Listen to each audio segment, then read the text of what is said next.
господин Василев. И той ни изкара, че ние всичките деца сме тук, около 500 човека, не изкара, че сме браконьери.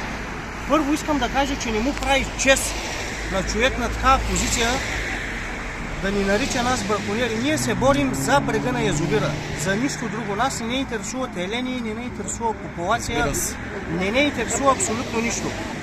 Значи неговите думи се цитирам.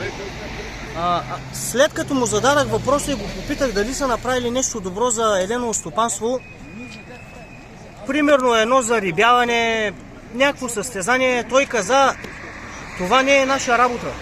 След като не е негова работа, тяхна работа ли е да се бъркат на 3 метра от брега ние да риболуваме?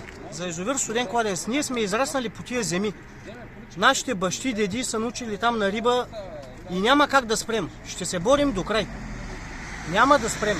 Ще видите. Те трябва да работят за нас. Всички сме потърпевши. Значи приемат го за бащиния, карат си хората, правят си каквото искат, държат с нас като с ловуват, удрят елени, удрят всякакви работи. Значи ние им пречим. Защо им пречим? Защото да не виждаме това, което правят. Така, ние протестираме, излезли сме на мирен протест, да покажем че не сме съгласни с поставените условия от точно така, своеволите, които се правят там.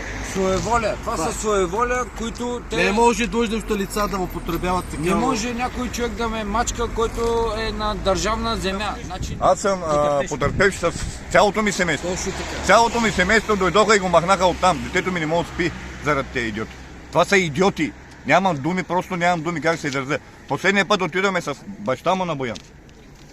Чупиха ни моите пръчки. 3 пръчки ми вкараха вътре в водата, без да дадат обяснение за какво. 3 пръчки ми вкараха в водата, на човека му чупиха една пръчка и 2 сигнализатора.